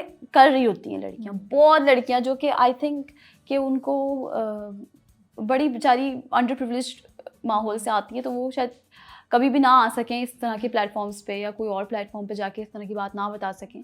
तो आई थिंक कि उन्होंने जो मुझे बताया, मैंने आपको इसलिए बताया ताकि लोग तक ये पहुंच सके कि इससे कुछ नहीं हासिल होता, कुछ हासिल नहीं होता अगर आप किसी को बता देंगे अपनी मजबूरी, इससे सिर्फ आपका मिसयूज होगा। तो ऑलवेज अल्लाह ताला के सामने बताएं, इसके अलावा किसी के सामने नहीं। सो अभी तक आप अरेंज मैरिज के फेवर में You're gonna pick arranged marriage over love marriage? Not really, I think कि अब चेंज हो गया पॉइंट ऑफ व्यू? हाँ, मैंने कहा है कि अगर आपके नसीब में जो अच्छा बंदा है ना, अगर आपको हाँ। जिस भी वे से वो आ रहा है, Yeah. आप उसको एक्सेप्ट करें। अदरवाइज हमारे यहाँ तो ऐसा कुछ भी लव मैरिज का सीन वीन नहीं है। हमारी तो सब अरेंज मैरिजेस होती हैं हमारी, क्योंकि we trust on our parents, वो हमारे लिए अच्छा ही डिसीजन लेंगे। बाकी हम अपनी पढ़ाई करियर चीज़ों में इन्वॉल्व हैं, तो बेहतर ये है कि हमारे ये फैसले हमारे माँ बाप ही हैं। बट ये कि विद द कंसर्न कि यार आप अपना कंसेंट भी शामिल करें और अपने पेरेंट्स आपके कंसर्न भी रखें कि जहाँ जाने वाली है वो एक अच्छी बिल्कुल। जगह। ऑफ कोर्स माँ बाप देखभाल के करते हैं, माँ बाप कभी अपनी तरफ से तो गलत डिसीजन नहीं नहीं लेते, आगे लेंगे। जो किस्मत में लिखा होता वो है। तो होना ही लेकिन होता है। अजीब सा नहीं लगता आपको कि एक बंदा जिसको जानते ही नहीं उसको उसके साथ पूरी जिंदगी गुजारने का फैसला ले नहीं, लें? लेकिन आप जाने ओवर द उसको। टाइम आप जानते हैं, लेकिन मोहब्बत तो नहीं होती। मैंने कहीं सुना था कि जो लव मैरिज का स्केल होता है ना, वो स्टार्ट ही 10 से होता है, सही तो है। वो फिर नीचे ही जाएगा, वो ऊपर नहीं जाएगा। लेकिन जो अरेंज मैरिज है, they grow with the time together and then they build that relationship और But- दैट बॉन्ड। जो कि डोंट यू फील वो ग्रोइंग का प्रोसेस थोड़ा सा स्केरी नहीं होता? मैं आपको बताऊं, लव मैरिजेस भी डिजास्टर हो जाती हैं। Yeah, बिल्कुल। उसमें भी जो वो जब बाद में एक दूसरे के साथ रहकर चीजें देखते हैं, या जो भी लाइफ उनको चैलेंजेस देती है एज अ हस्बैंड वाइफ, जब वो फेस कर रहे होते हैं, तब उनके लिए वो भी डिफिकल्ट होता है। Okay. तो आई बिलीव इन के अगर ऐसा नहीं है कि अगर मुझे कोई पसंद आ जाएगा तो मैं अपने पेरेंट्स Of को नहीं course बताऊंगी, not, मैं हम- बता दूंगी जाके कि हाँ ये मुझे ऐसी पसंद है। कॉन्वर्सेशन कर रहे हैं, ऑफ कोर्स हाँ। I know. मतलब आप जिस तरह की मुझे कॉन्फिडेंट और माशाल्लाह से एम्पावर्ड खातून लग रही हैं, लड़की लगी हैं आप, तो I don't doubt you on anything. I think you are very clear and very honest about things. तो मुझे ये चीज़ आपकी अच्छी लग रही है कि आप अपने साथ और अपने पेरेंट्स के साथ भी ऑनेस्ट होंगी। You will not go around या कुछ ऐसी चीज़ें। नहीं, जरूरत ही So- नहीं है। हमें जब हर चीज की परमिशन है तो लाके खड़ा कर दें आप सामने भी, ये बिल्कुल। आप छाछ पटक कर लें जो भी आपने करनी है, हमने एंड कर देन गिव लिया योर है। वर्ड। हाँ, हमने कर लिया, आप कर लें। So tell me, red flags in men क्या 2-3 आपको या 3-4 लगते हैं कि ये तो बिल्कुल? If they use bad words for you, if they are making fun of you in the public or in the friend circle of something, क्योंकि मुझे लगता है ये एक बहुत बुरी चीज़ है। You can never ever, जैसे वो समझते नहीं है कि वो कैसे कर रहे हैं। जैसे मैंने कुछ कपल्स या कुछ ऐसे देखे हैं कमिटेड पार्टनर्स आपस में, कि वो ना ऐसे मजाक के तौर पे ना अपने पार्टनर का मजाक उड़ा रहे होते हैं, ठीक है ना। जैसे छोटी छोटी चीज़ों पे जो उनको लग भी नहीं रहा होता, जो उनके पार्टनर को भी नहीं फील हो रहा होता है, बट यहीं से डिसरिस्पेक्ट शुरू होती है, मुझे ऐसा लगता है। और जो कि कम्प्लीटली नो है। आप किसी भी हाल में, अब जो आप मजाक उड़ाना या वो सिर्फ आप अपनी इनसिक्योरिटीज़ को वो कर रहे होते हैं, यू नो क्या कहेंगे उसको, आप Calm down कर रहे होते हाँ हैं। हाँ आप वो कर रहे होते हैं, आप अपने पार्टनर को डिसरिस्पेक्ट करके, चाहे वो आपका हस्बैंड वाइफ का सीन हो या फिर जो भी सीन हो। मैं तो हस्बैंड वाइफ ही होना चाहिए, लेकिन जो भी है वो अपने, तो मैं I कहती like the हूँ way it's a you big, said it. हाँ Yeah. इसमें मैं बहुत ओल्ड स्कूल थॉट है मेरा। So you don't believe in going out with somebody? No, not at all. According to me, तो it's फिर how will something two just people not get at to all. know each other? They get to know each other after, मतलब जैसे कि अब देखें, आप कहीं मिलते हैं, जैसे कहीं स्कूल कॉलेजेस में मिल गए या किसी वर्क प्लेस पे मिले, कहीं ना कहीं तो आप मिलेंगे ना। जब आप किसी को जानने की कोशिश करेंगे तो आप पब्लिकली भी, जब आप when you are sitting together, when you are sharing your thoughts, और आपको जब एक दूसरे की चीज़ें पसंद आ रही हैं, तो बस आपने इतना जान लिया। Now going out somewhere alone, sitting with someone alone, ये मुझे लगता है ये मेरे डिक्शनरी में चीज़ें नहीं है। Okay. मुझे लगता है कि ये सिर्फ शैतानी चीज़ है। तो आपको लगता है बस जान लिया थोड़ा बहुत तो बस अब रिश्ता थोड़ा बहुत भेजो? जान लिया, अगर और- वो आप में इंटरेस्टेड होगा ना, तो हाँ। वो डेफिनेटली आपको अपने हाथ से जाने नहीं देगा और वो आपसे कमिटेड हो जाएगा। सही बात लेकिन है। अगर वो बंदा जिसको सिर्फ चस्के ही लेने, तो वो फिर कहेगा कि यहाँ पे ही बैठते हैं, वहाँ पे ही बैठते हैं, ये भी करते हैं, वो भी करते हैं। तो फिर मुझे आई don't believe in this. Yeah, that's true. अच्छा, एक रेड फ्लैग तो हो गया कि पब्लिकली या कहीं भी अपने पार्टनर का मजाक उड़ाए। मजाक तो उड़ाए, जैसे ठीक ये है। तुमने क्या पहन लिया, तुम इतनी बुरी लग रही हो, या तुमने क्या पहन लिया, बिल्कुल जोक समथिंग। मैंने सुना है ये वर्ड्स, Okay. जो बंदे अपनी वाइफ्स को बोल रहे होते हैं या अपने बंदियों को बोल रहे होते हैं कि यार तुमने ये क्या पहन लिया, तो बहुत देखो कैसी लग रही है आज, इसने पता नहीं क्या उठा के पहन लिया, ये इतना मेकअप करती है, I don't like her in makeup. तो आप इस तरीके से उसको डिसरिस्पेक्ट कर रहे हैं Disrespect कर ना, रहे हैं। ये तो बिल्कुल नहीं अलाउड। आपको हमेशा पब्लिकली अपने पार्टनर को प्रेज करना है। आप नहीं करोगे तो कौन करेगा? सही बात है। फिर कोई दूसरा कर लेगा तो वो पार्टनर हो जाएगा। ऐसा ही होगा, क्योंकि आप मिसिंग आउट कर रहे थे। चीज जब किसी मिलती है ना आपको, आप कहते हैं हाँ यही है, ये सही बात है। ये तो मेरा टाइम वेस्ट किया है। और ये है कि वो जो लड़का है, ठीक है, उसको बड़ा अच्छा बैलेंस करना आता हो। अगर वो अपने पेरेंट्स को बहुत ज़्यादा ही कोई हाई प्रायोरिटी दे रहा है लाइफ में, तो वो भी बंदा एक रेड फ्लैग है। आगे जाके यू विल फेस इश्यूज, क्योंकि जिन बंदों को मैंने देखा जो एक्सट्रीमली ओबीडियंट हो जाते हैं ना अपनी मम्मा के या बाबा के तो नहीं है कि मम्मा वगैरह की, तो वो फिर आपके लिए जिंदगी को मुश्किल बना देते हैं। तो आप पहले ही डिसाइड कर लें कि नहीं यार इसके साथ जिंदगी सही नहीं गुजरेगी। अच्छा एक बात बताएं, आउट ऑफ क्यूरोसिटी मैं पूछ रही हूँ, Kawal when you were growing up, ठीक है, हमारे यहाँ यही होता है, हम ड्रामे देखते हैं, फिल्में देखते हैं, और आधी लड़कियों के ना वो फैंटेसी होती है कि ये हीरो आएगा और हमें ले जाएगा और ऐसी मोहब्बत की तो आपका था? हाँ, मेरा था बातों से तो नहीं लग रहा मुझे, मेरा था ये सो प्रैक्टिकल माशाल्लाह। लेकिन ये मैंने जब ड्रामा में गई मैं कहती तो ड्रामेबाजी होती है, लेकिन ऐसा कुछ भी नहीं है। उससे पहले you also used to believe कि हाँ कोई शहजादा आएगा और मुझे जो है ना मुझे ऐसा था, लेकिन मैं बहुत छोटी थी उस टाइम पे, स्कूल गोइंग थी। we all are like जब that. मैं बड़ी हूँ, जब मैंने देखा अपने इर्द गिर्द चीजें, बड़ा मैं ऑब्जर्व करती हूँ, तो फिर मैंने देखा ये सब फैंटेसी है। बट मैं आपको एक बात बताऊँ, मैंने ऐसे भी कपल्स देखे हैं राबिया बाहर घूमते हुए जो कि बुड्ढे बुड्ढे हो गए and they are holding hands और वो एक दूसरे का चल रहे हैं। एक आंटी के बाल बिल्कुल वाइट हो गए, अंकल भी बुड्ढे से हैं लेकिन अच्छे हैं उनके बाल, लेकिन वो उनके वाइट बालों को भी संवार रहे हैं। वो किसी लड़की की तरफ नहीं देख रहे हैं, वो किसी भी और आंटी की तरफ नहीं देख रहे हैं, वो अपने पार्टनर को ऐसे होल्ड किए हुए, ऐसे बहुत प्रेशियस चीज़ है जो हमें साथ जाने नहीं देनी। वो घुमाने के लिए आए हुए उनको बाहर, साथ में साइकिलिंग कर रहे हैं साथ में। तो I have seen those couples as well जो कि इतने लंबे टाइम तक भी एक दूसरे से गेट ओवर नहीं हो पाए। तो मुझे बताएं जो बचपन की फैंटेसी थी आपकी, तो उसमें क्या फैंटेसी? नहीं, I also believe in this कि कोई अच्छा इंसान जो है वो आए और वो कुछ एक्स्ट्रा करके, एक्स्ट्रा एफर्ट करके मुझे अपना बनाए। Why not? बिल्कुल सही है ना? नहीं बिल्कुल, उम्मीद पे दुनिया कायम है। और हम ये तो नहीं कह रहे कि सारे अच्छे मर्द दुनिया से खत्म हो गए, बहुत हैं भाई, बहुत हैं। एक अच्छे माँ बाप की एक अच्छी औलाद होती है और वो बहुत सारे लोग इस वक्त मौजूद हैं। तो अब क्या है 2-3 चीजें जो आप you want to see in your life partner? एक तो बहुत इम्पॉर्टेंट चीज़ मेरे जहन में है, जब मैं बातें करती हूँ ना, ऐसे आप बैठे होते हैं सेट पे एंड आप बातें करना शुरू कर देते हैं किसी भी टॉपिक पे, तो मैंने आजकल देखा है कि लोगों में जो एक चीटिंग का कॉन्सेप्ट है ना, तो मुझे ऐसा लगता है कि जब मैं अपने पार्टनर में देखूंगी, वो सबसे पहले तो एक चीज़ देखूंगी that he is committed and loyal to me only. जब आप किसी रिश्ते के अंदर जाते हैं ना, आपको दोनों कदमों से उस रिश्ते के अंदर खड़ा होना पड़ता है। सही बात है। आजकल के रिश्तों में ये है कि एक पाँव तो आपका बाहर होता है, एक पाँव बाहर मतलब अभी आपकी ये शादी चल रही है, आपका रिश्ता चल रहा है, आपका कोई फियांसे या जो भी सिस्टम है आपका वो चल रहा है, लेकिन आपका एक पाँव बाहर है। कोई इंस्टाग्राम पे है, कोई क्या नाम है टिकटॉक पे है, कोई स्नैपचैट, कोई सोशल मीडिया प्लेटफॉर्म्स पे। अगर आप कहीं बाहर जा रहे हैं तो कोई कलीग है आपका, या कहीं आप बाहर जा रहे हैं तो कोई स्टूडेंट लाइफ में तो कोई आपका साथ स्टूडेंट होगा, आपका क्लासमेट होगा या जो भी होगा। तो हमेशा तो आप एक ऑप्शन रखते हैं अपने पास ना। तो ऐसे रिश्ते तो जो दो पैरों पे खड़े ही नहीं हैं, वो कहाँ आगे जाएंगे या क्या आगे बढ़ेंगे। मुझे ऐसा है कि मेरा बंदा जो भी हो, मेरा लाइफ पार्टनर, वो मेरे साथ लॉयल हो, मेरे साथ ऑनेस्टी तो मैं चलो बोलूँगी कि चलो ऑनेस्ट हो, इतना भी नहीं कि बिल्कुल ही सच झूठ, यू नो ये तो चलता रहता है, बट लॉयल होना चाहिए, आपके साथ कमिटेड होना चाहिए। आपके साथ एक चीज मैं ये देखूंगी, रोमांटिक, हाँ हो ऑफ कोर्स, वो नहीं होगा तो फिर कौन जो दूसरा होगा, फिर इंसान वही। ये तो एक आपकी बेसिक नीड है लाइफ की ना, ये होनी चाहिए कि यार somebody is there for your care, for your big gestures। हाँ big gesture, नहीं I like small gesture as well। Surprises, of course surprises, और स्मॉल जेस्चर नहीं होते, बहुत बड़ा मुझे नहीं कुछ चाहिए कि बंगला, गाड़ी, ये वो, ये कभी भी मेरी चीज़ें नहीं थी। मेरे विश लिस्ट में कभी भी नहीं था कि उसके बाद बहुत बड़ी गाड़ी होगी, बहुत बड़ा बंगला होगा।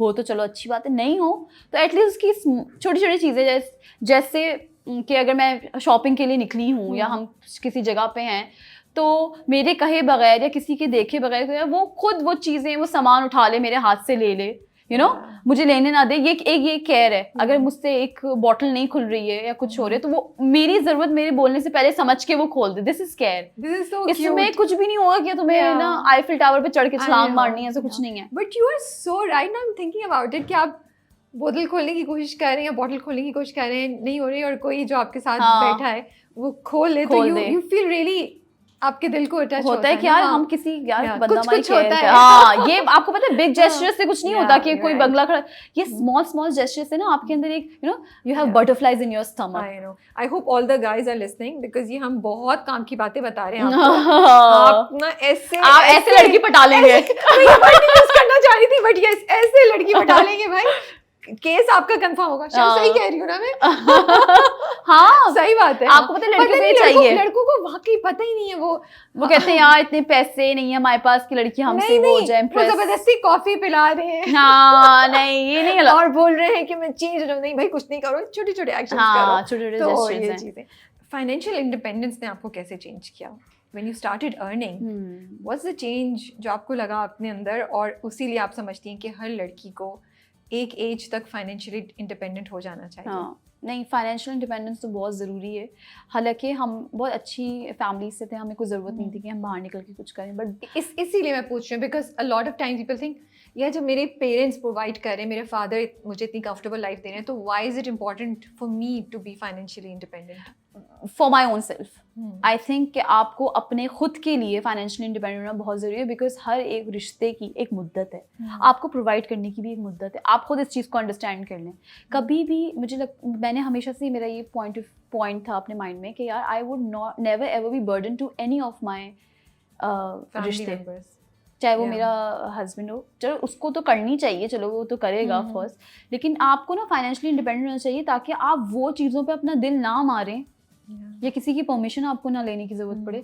जो चीज़ें आपको पसंद हैं, आप अपनी ज़िंदगी को खुल के तभी गुजार सकते हैं जब आप अपने दिल में आई हुई हर एक चीज़ और ख्वाहिश को पूरा कर सकें। और वो तब हो सकता है जब आपके पास अपना पैसा होगा।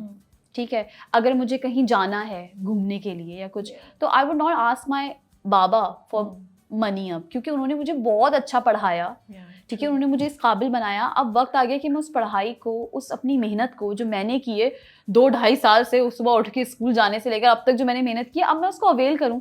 मैं अपने वो सारे साल वेस्ट ना कर दूं किसी भी चीज़ में।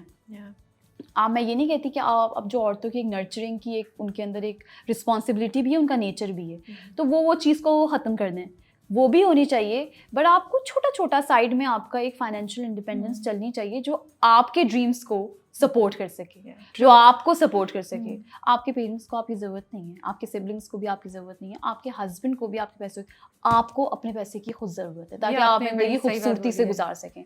आप किसी की मुझे अच्छा पता है, ये मैं थोड़ा ऐसी बात करती हूँ, लोग इसको बुरा मान जाए, बट मुझे नहीं पसंद जब कोई भी खातून ये बात कहती हैं कि मुझे इस चीज़ की इजाज़त नहीं है। समझ रही, जैसे मैं किसी से पूछूँ ना कि तुम आ जाओ, चलो मेरी तरफ आ जाओ, या कुछ कज़न्स वगैरह से, तो वो कहते हैं नहीं, हमें ना एक पर्टिकुलर एरिया का नाम लेते हैं, जैसे हमें DHA से निकलने की ना इजाज़त नहीं है। तो इजाज़त कोई आपको देने वाला तो कोई होता नहीं है ना। आपको पता है कि आपको क्या करना है। आप अपनी बाउंड्रीज से बाहर जाएं, आप कुछ ऐसा ना करें जो गलत हो। बट अगर आप कुछ काम सही करें, अगर आपको मार्केट में जाना है जो 200 किलोमीटर दूर है, तो आप जा सकें। आपको इजाज़त की ज़रूरत ना पड़े। ये वर्ड तो मैं सुन ही नहीं सकती। हाँ, मैं कुछ ऐसा जैसे मैंने आज तक नहीं किया, और ना लड़कियां करती हैं, कभी भी नहीं क्रॉस करती हैं अपने माँ बाप की इज्जत को और इस चीज़ों को। लेकिन उनको आप ये नहीं कह सकते कि इजाज़त नहीं। तो मुझे ये वर्ड पसंद नहीं था। तो और मैं कभी भी किसी चीज़ को देखूँ, अगर ऐसा नहीं कि मैं बहुत फिजूल खर्च हूँ, मैं बहुत स्मार्टली खर्च करती हूँ, लेकिन ये होता है मुझे कि यार I am not burden to my अब्बू नाउ एनी मोर। मैं देखती हूँ मेरे अभी कुछ छोटे भाई बहन हैं जिनकी रिस्पॉन्सिबिलिटी अभी भी वो पूरी कर रहे हैं, तो मैं देखती हूँ इतनी मेहनत से उन्होंने मुझे पढ़ाया लिखाया, बड़ा किया। अब this is my time now कि मैं अपने अब्बू को भी कुछ गिफ्ट करूँ, अपनी अम्मी को भी कुछ गिफ्ट करूँ। अब उनसे पैसे लेकर तो नहीं, आप उनको तो इस तरह का कंफर्ट नहीं दे सकते ना, वो उनको भी मैं उनका हाथ बटाऊँ किसी चीज़ में। अगर मेरे भाई का एक बहुत बड़ा कोई, जैसे मेरे भाई कहता है कि मुझे पायलट बनना है या कुछ करना है, तो मैं उसमें अपने अब्बू का हाथ बटाऊँ। Why not? If I am a girl, it doesn't mean that I don't share the responsibility of my father. I can equally share the responsibility of my father. जैसे मेरा कोई बड़ा भाई होता तो वो करता। सही बात है। और जब उन्होंने मुझे इस काबिल बनाया, देन व्हाई नॉट? बिल्कुल, why not I just travel with my mother on my own expense? Why not I just fulfil her dreams, जो कि मेरे बाबा से हमारी जिम्मेदारियां पूरी करते हुए रह गए, और वो मैं ड्रीम्स मैं फुलफिल करूँ। Why not? बिल्कुल सही बात है। बहुत ही खूबसूरत थॉट है आपकी।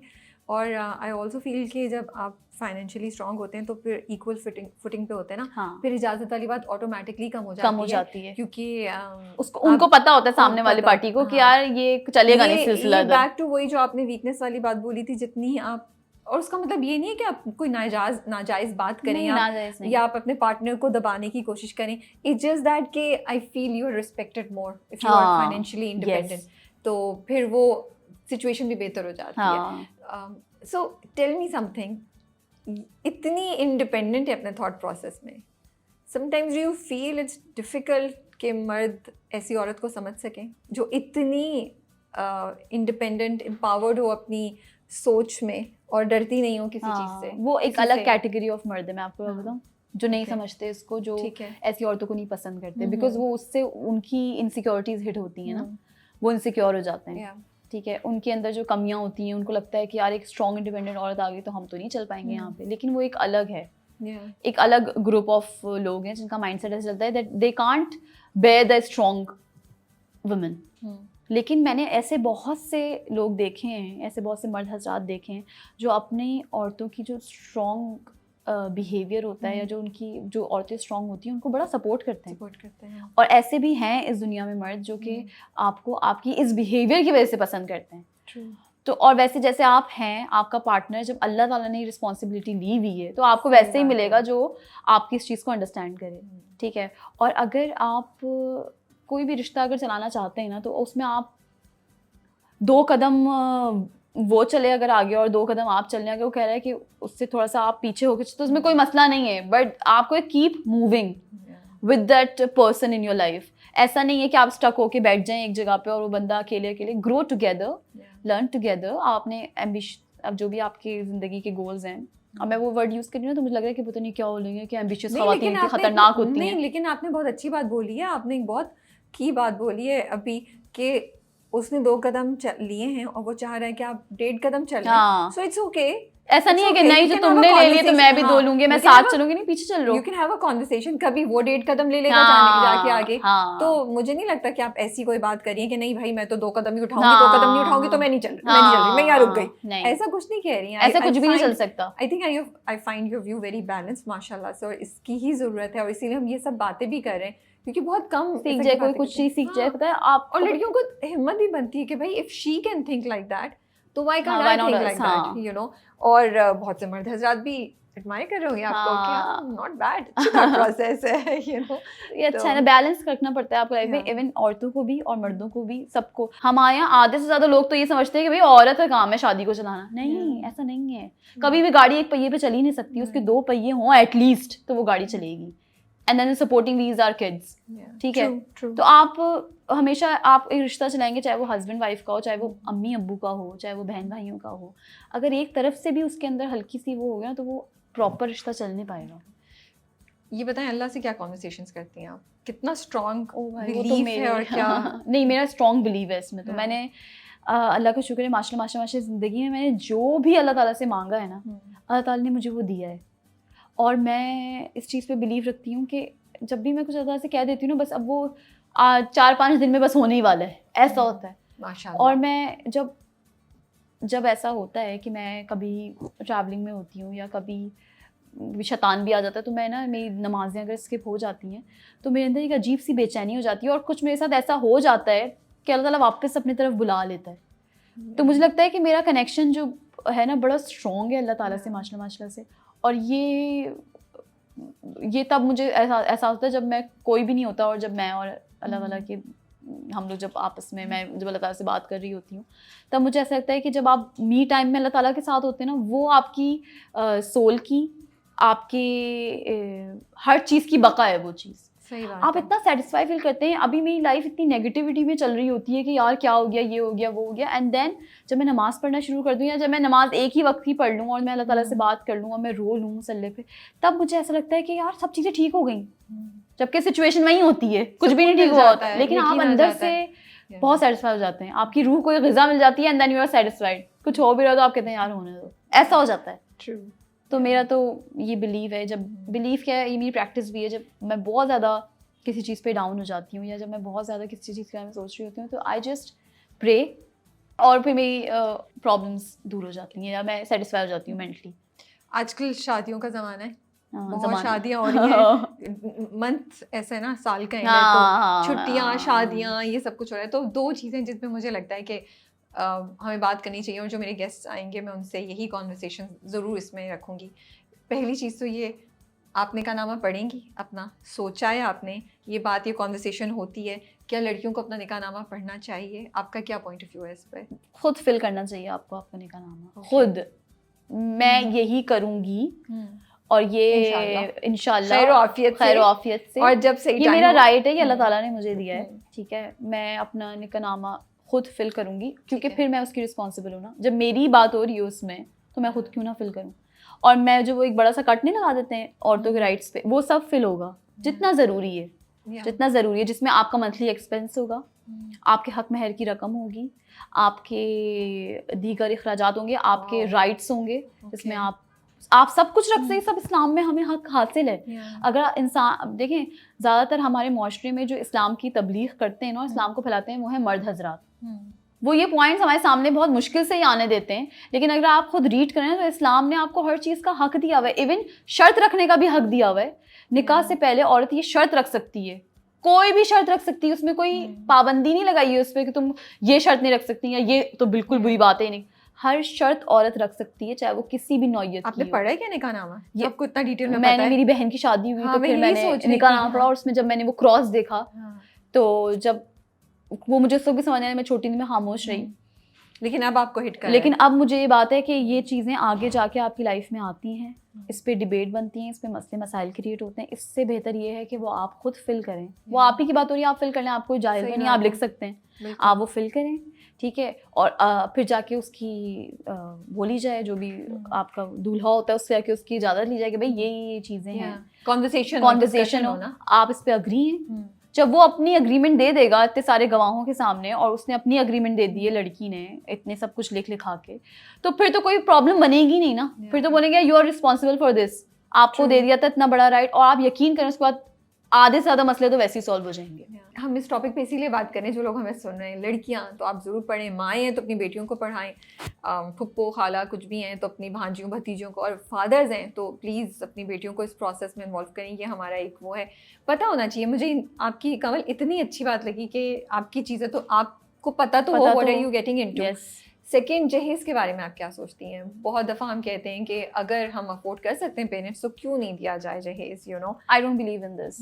लेकिन हर किसी का अगर अफोर्डेबिलिटी है तो फिर क्यों नहीं हो सकता? मुझे ऐसा लगता है कि अगर एक शख्स आपकी बेटी की, जहेज़ में क्या होता है, अब जो मैंने जहेज़ देखे हैं, पहले तो हमारे यहाँ अब ये कॉन्सेप्ट खत्म हो चुका है, हमारे यहाँ तो जहेज़ नहीं दिए जाते, ना लिए जाते हैं। कंप्लीटली कुछ भी नहीं, बस एक बैग में लड़की अपने ज़रूरत का सामान, जो कि उसी दिन आता है जिस दिन बारात होती है उसकी, उसके कपड़े या कुछ भी जो वो रखना चाहे, एक छोटा सा हैंड कैरी नहीं होता जो आपके 7 kg का होता है, तो वो उसके अंदर आप लेके आ जाती है वो सामान। बाकी पूरा बेडरूम सेट किया जाता है, पूरा उसका वार्डरोब सेट किया जाता है, पूरा उसके ज़रूरत के सामान, ड्रेसिंग सेट किया जाता है, क्योंकि वो एक तो पहली बात है ये सब छोड़ के आ रही है। दूसरा ये कि जिस पर अल्लाह ताला ने ये जिम्मेदारी डाली है, जैसे लड़के पर डाली है कि वो अपनी बीवी को फूड, शेल्टर और ये सब चीज़ें जो हैं, इवन ब्यूटी, आपको पता है मैंने ये सुना है, इस तरह इंस्टाग्राम पे मैं सुनती हूँ तो कई चीज़ों से ये चीज़ साबित हुई है कि इवन वो अगर अपनी ब्यूटी केयर का भी सामान है ना औरत का, तो it's the responsibility of a man.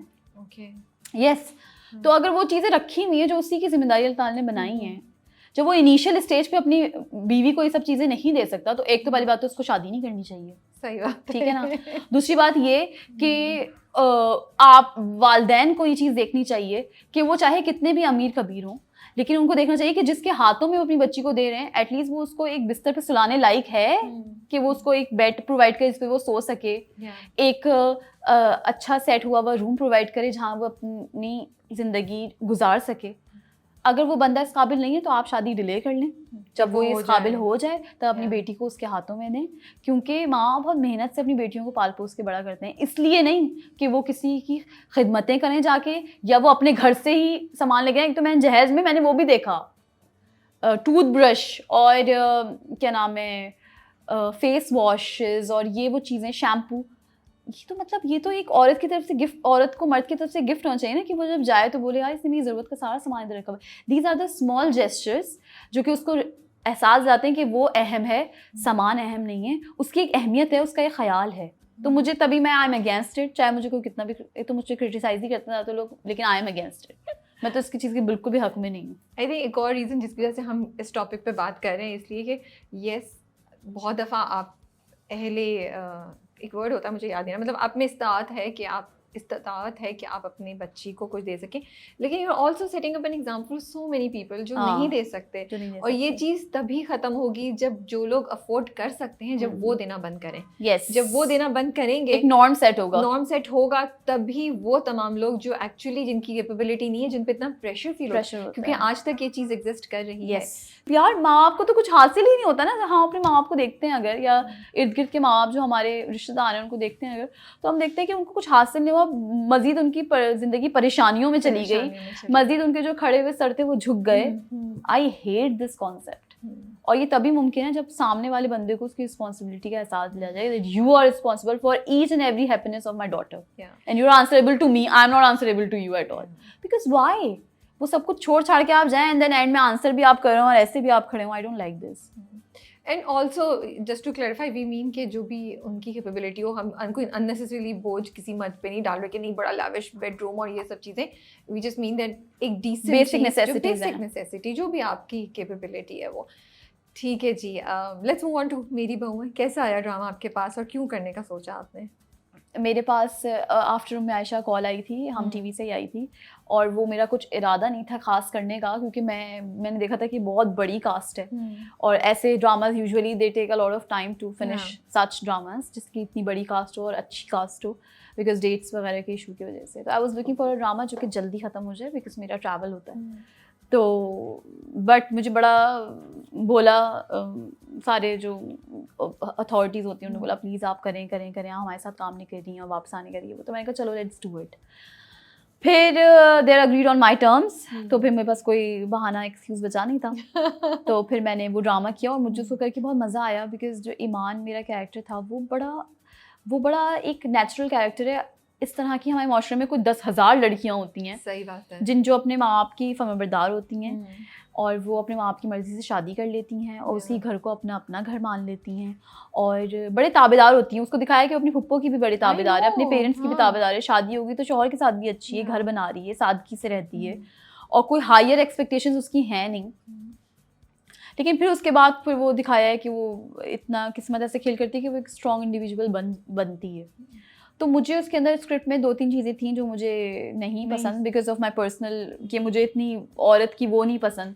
लेकिन ये कि राइटर ने बड़ा अच्छा उसको लिखा है, जो उसने ईमान का एक स्ट्रॉन्ग फेस दिखाया है। अभी स्टार्ट हो गया है कि वो चीज़ों को सामने से देख कर जॉब कर रही है, अपने बेटे को खुद संभाल रही है। एक छोटी लड़की जो कम उम्र में शादी के बाद माँ भी बन गई है और उसके ऊपर रिस्पॉन्सिबिलिटी अचानक से आ गई है। फिर उसके अपने माँ बाप का भी मुंह देखना है उसको कि वो उसको रखते हैं अपने साथ के नहीं रखते। उसका शौहर तो उसको घर से धक्के मार के निकाल रहा है, वहाँ पे उसकी इज्जत नफ्स उसको इजाज़त नहीं देती कि वो वहाँ रहे। उसने प्यार से समझाने की कोशिश की उसको, उसने शिकायतें करके समझाने, उस पर तो कोई असर ही नहीं हो रहा है। और मैं आपको बताऊँ, ये कोई 65% हमारे यहाँ के माशरे के घर हैं जिसकी कहानी यही है। और लड़कियों की जल्दी उम्र में शादियां कर दी हैं, उनकी अपनी मर्जी पूछी नहीं है। अब चलो पूछते भी तो वो हाँ ही कह देती और फिर वो एंड में जाके ये सब कुछ होता है। तो वो मुझे बड़ा अच्छा लगा। फिर जब मेरे पास स्क्रिप्ट आहिस्ता आहिस्ता आना शुरू हुई, पहले पूरी नहीं आई थी, तो बड़ा ईमान का कैरेक्टर बड़ा स्ट्रॉन्ग दिखाया और उसमें मुझे बहुत मज़ा आया उसको प्ले करने में, बिकॉज मुझे पता है कि लड़कियां देखती हैं और अगर कोई किसी चीज़ से कुछ सीखता है, क्योंकि लोग बड़ा इन्वॉल्व होते हैं ड्रामाज में, तो वो अगर कुछ सीखते तो अच्छी चीज़ सीखें कि यार आपको इवन शिकवा करने की भी ज़रूरत नहीं है उस इंसान से। क्यों? क्योंकि आप उसको इसलिए नहीं कि उसने बहुत अजीम काम किया, इसलिए कि आप उसको इस लाइक भी नहीं समझते आफ्टर ऑल दैट कि आप उससे इस चीज़ का शिकवा भी करें कि तुमने ऐसा क्यों किया, बल्कि आपने अपने आप को स्ट्रांगली वो बनाती है। बड़े अच्छे सीन्स हैं आगे, मैं देख रही हूँ, ड्रामा में फॉलो कर रही हूँ और उसमें बहुत अच्छे सीन्स हैं आगे जो आएंगे, जिससे एक लड़की की इंडिपेंडेंस कैसे वो वक्त के साथ स्ट्रॉन्ग हुई है और जो उसको हार्डशिप्स अभी भी आनी है, बिकॉज हार्डशिप्स तो कभी स्टॉप नहीं होती हैं, specially being a single mother. तो मुझे लगता है उसको काफ़ी फेस करना पड़ेगा, काफ़ी कुछ फेस करना पड़ रहा।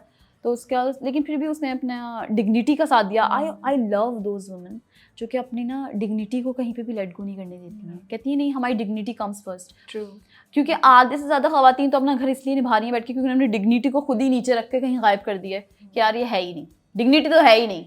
और ये सबसे बुरी बात है, आपको अपनी डिग्निटी कभी फरामोश नहीं करनी चाहिए। बट आई ऑल्सो फील कि वो आज की लड़की कर सकती है, कुछ साल पहले की खातून शायद नहीं कर पाती, उनको वो सपोर्ट या उनके पास वो टूल्स नहीं होते थे जिसकी वजह से वो कर सकें। मैं आपको बात बताऊँ, मेरी अम्मी की खाला नहीं फुप्पो थी जो कि बहुत एज्ड थी, वो काफ़ी इनका इंतकाल काफ़ी वक्त हो गया। उस टाइम पे उन्होंने ये डिसीजन लिया था, जब उनकी डिग्निटी को उनके हस्बैंड के थ्रू कुछ मसले मसाइल हुए थे, तो उन्होंने ये डिसीजन लिया था उस टाइम पे, जब आई थिंक पाकिस्तान भी आज़ाद नहीं हुआ था या पता नहीं क्या। तो उस टाइम पे उन्होंने डिसीजन लिया था कि मैं अपनी बेटी को अकेले पालूंगी। शादी से जस्ट 1 साल बाद उनके साथ ऐसे क्राइसिस हुए थे कि उन पे ना किसी औरत को तरजीह दी गई थी। तो उन्होंने कहा ठीक है, I don't want any divorce, I don't want any फस, क्योंकि तुम अभी भी मेरी बेटी के तो बाप हो। I don't want you to be called as my husband, because आपने जिसको मुझ पे तरजीह दी है, ये मेरी डिग्निटी मुझे अलाउ नहीं करी that I will call you as my husband. You are her father and you will always be her father, but I won't stay with you. I don't want any documentation, any divorce, anything. मैं रहूंगी अपना अलग, मुझे शादी भी नहीं करनी। But उन्होंने अपनी डिग्निटी के लिए उस वक्त स्टैंड लिया अपने शौहर के सामने, बिना फसाद किए, बिना चीखम चिल्ली किए, बिना उसको ये एहसास लाया कि तुमने क्या किया। वो तो देख चुकी थी कि उन्होंने क्या किया। तो मुझे लगता है कि हर औरत ले सकती है स्टैंड, चाहे वो आज की हो चाहे वो पहले की हो, बस वो लेने वाली हो और उसके बाद अल्लाह ताला ऐसे असबाब बना दे कि वो ये काम करे। माफ़ी मिल जानी चाहिए मर्द को जब वो ऐसी हरकतें भी कर ले, क्योंकि वो बच्चे का बाप है, तो मिल जानी चाहिए, सेकंड चांस देना चाहिए। मुझे नहीं लगता कि मिलनी चाहिए माफ़ी, और ना ही इतनी आसान होनी चाहिए ये चीज़ कि आप किसी को बिल्कुल ज़मीन से लगा दें, उसको जिद्दत करें, उसको आप तकलीफ दें, अल्फाजों से भी, फिजिकल भी। आपने उसको धक्के मार के घर से निकाला है, आपने अल्फाजों से उसको इतना जलील किया है, तुम मेरी पसंद नहीं हो, तुम जाओ यहाँ से, तुम हो क्या, हर वक्त रोती रहती हो और पता नहीं क्या क्या, तुम नहीं हो मेरी पसंद नहीं हो। अब तो तुमने शादी क्यों की थी? उसके बाद बच्चा भी हो रहा है और वो छत पे बैठ के एक बहुत अच्छे सीन्स शूट हुए हैं जिसमें ईमान और शाबी बैठे हुए छत पे एक अच्छी रोमांटिक कॉन्वर्सेशन करें that I am happy that you are in my life. ये बोल रहा है उससे, बोल रहा है। और वो मुझे याद है एक सीन में देखा जिसमें पहले उससे मिलके आता है, वापस आता है तो उसको सॉरी बोल रहा है, मैं गाड़ी का ये, और फिर उसको बोलता है मैं लेके भी जा रहा हूं। तो भाई तुम इतने क्यों चेंज हो रहे हो दोनों के साथ? उसके साथ टाइम पास है ये, यहाँ पे मैं कही यार ये आप देखिए शातिरपन देखिए मर्दों का, औरत कैसे पहचाने कि बाहर क्या करके आया, वो उसका इतना अच्छा है वो। बट थोड़ी ईमान डिलूजनल भी थी, सिंपल है इसलिए वो थी, वो इस चीज़ को समझ नहीं पाई थी। मुझे ऐसा लगता है जो राइटर ने दिखाया है कि ईमान वो कभी भी समझ ही नहीं पाई कि ये चीज़ इतनी, ये उसको ये वक्त भी देखना पड़ेगा। वो बड़ी दिलुलू थी। या आप ये बोलेंगी कमल कि वो because she was in a joint family system, she was so consumed by what was happening around her. Because जब जॉइंट फैमिली सिस्टम में होता है ना, आपकी अटेंशन बहुत जगह डाइवर्ट हुई होती है। ये भी क्या फैक्टर हो सकता है कि उसको, या नहीं, या फिर एक कॉन्फिडेंस भी होता है लड़कियों को कि यार हम अपने फुप्पो के घर आए हुए हैं और वो उनकी सुनता है, और इस तरह कुछ हमारे साथ कभी हो नहीं सकता। फैमिली में रहती हूँ, उसकी मजाल नहीं कि ये मुझे छोड़ के ये कुछ करे। वो कहती है उससे कि क्या मैंने नहीं किया, मैंने तुम्हें घर का सुकून दिया, मैं तुम्हें माँ बाप की खिदमत की, तुम्हारी खिदमत की, तुम्हें औलाद दी, तुम्हें हर खुशी दी, तो ऐसा क्या रीजन है कि तुम ये कर रहे हो? तो रीजन तो शैतानी होता है वैसे हमेशा, चाहे कोई रीजन हो ना हो, शैतानी होता है। तो वो मैं बड़ा वेट कर रही हूँ जब ये शावी साहब जो है ना, इनका दिमाग ठिकाने आएगा। मजा आएगा जब उसको ये निकाल लगा के निकले, जब इसकी अच्छी खासी ठुकाई होगी या जो भी होने वाला है ना, होके निकलेगी ना, तो फिर ये रोता हुआ तो ये दोबारा जाएगा ईमान के पास। तो वो बहुत अच्छे सीन्स हुए हैं। वो अल्लाह का शुक्र है कि राइटर ने वो बहुत अच्छे सीन्स लिखे हैं और वो हमने बड़े अच्छे किए हुए हैं। तो बड़ा अच्छा इसका ऑडियंस का रिस्पांस कैसा आ रहा है? लोग क्या कह रहे हैं आपको? मैसेजेस आ रहे हैं? कहीं बाहर जाती हैं तो लोग क्या कह रहे हैं? हाँ, बाहर जाती हूँ तो लोग पहचान जाते हैं, ईमान के नाम से ही पहचानते हैं। मुझे बड़ा अच्छा लगता है कि when people recognise you with your character name, they don't tell me, they don't say such things कि यार क्या आओ ये देखो कवल जा रही है, वो कहते हैं उम्मे आयशा जा रही है, ये ईमान है, अब ईमान है ना, अब उम्मे आयशा है ना, मतलब वो इस आपके कैरेक्टर नेम से आपको याद रखते हैं और बड़ा अच्छा लगता है मुझे। I like it. Are you shooting something else? आप ये वाली शूट तो खत्म हो गई है। यस। कोई नया स्क्रिप्ट पढ़ रही हैं? Yes, I am reading scripts right now. अभी मैंने कुछ फाइनलाइज नहीं किया है, अभी मेरे पास ऑफर्स हैं, चीज़ें मैं देख रही हूँ, so I will try to come up with a good one. But अभी रिसेंटली तो कोई शूट नहीं हो रही है। I finished everything. I am taking a break, a little break. So yeah. Thank you so much for your time, Kanwal. It was such a nice conversation. मजा आया और एक वो चलती रही फ्लो में, मैं तो बोर ही नहीं हो रही थी। मैं तो कि ये भी बड़े मजे की बात है, ये भी बड़े मजे की बात है, यू नो। और मुझे वो भी नहीं सोचना पड़ा कि मैं अगला क्वेश्चन क्या करूं। यूजुअली यू नो आप सोच होते हैं तो, बट शुक्रिया आप प्लान क्यों आती साथ आप आ गई। तो लाइक अभी कर लिए, टाइम अच्छा है तो अच्छा भी जाएगा इंटरव्यू, एंड हमारा बहुत अरसे से ड्यू भी था। हाँ, यस। तो आप अपना बहुत ख्याल रखिएगा। Thank you so much for having me here, and like it's a great pleasure to meet you, to talk to you, and I hope that आपका जो आपने ये initiative लिया है where you come up with the issues of the society, especially for girls, तो I think कि अल्लाह करे किसी एक दो कोई भी बात, कोई किसी भी आपके इंटरव्यू से किसी भी चीज़ से कोई सीख ले, तो ये बहुत अच्छा काम है।